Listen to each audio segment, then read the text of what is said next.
สบายดีไอ้เนาะสายปืนลูกอัดหรือว่าปืนแม็กเฮาคือเก่ามื้อนี้สิมาอธิบายเรื่องปืนลูกอัดเฮานี่แหละว่ามันระบบมันจั่งใดเนาะฮู้ก็ประมาณ16มิลโอเคระบบแบบเดียวกับลูกศรใส่ฟักทั้งหน้ากระโจมหน้าหันมาใส่นี่บ่ทันได้จ่องัดออกงับเข้าแบบบ่ต้องใส่น็อตตัวนี้ปลดล็อกโอเคตัวนี้เข็มดันปอก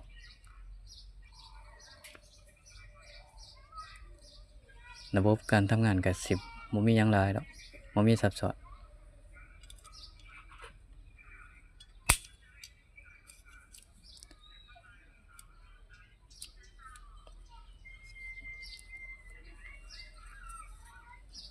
นี่เป็นดูเด็ก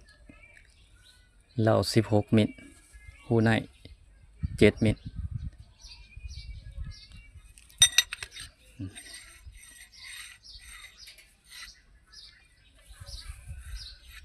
ข้อยเฮ็ดเป็นดูแบบนี้ข้อยตัดแล้วแต่ยาวสั้นสำหรับของข้อยเฮ็ดข้อยตัดเพียงนี้ประมาณนี้ว่าแล้วแต่ก็เฮ็ดเป็นดูใส่เวลาเฮาอยากซ้ำมันยิงเนี่ยมันถูกแดบ่ถูกแดก็เฮาซ้ำเฮาก็เปลี่ยนดูออกแล้วใส่ใหม่ก็บ่มีหยังซับซ้อนหลายปานใดบัดเฮางับเข้าลูกนี่มันก็ปอกนี่มันก็ดันเข้า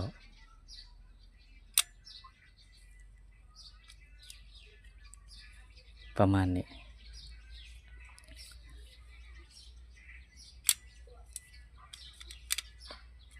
เห็นบ่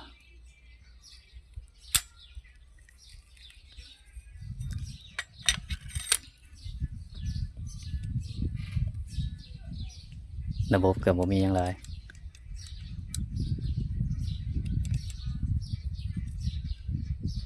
เห็นถามเข้ามาหลายว่าเฮ็ดจังไดบางคนก็ว่าเฮ็ดจังไดให้มันตอบมีแต่ว่าไปหาเบิ่งอยู่ในคลิปเก่าเด้อ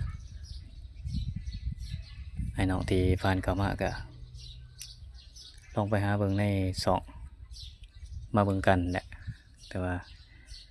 ไปศึกษาเบิ่งนำกันเพราะว่าบอกละเอียดหลายก็บ่ได้เพราะว่าผิดกฎ YouTube เพิ่นกันผิดกฎขึ้นมาแล้วเพิ่นก็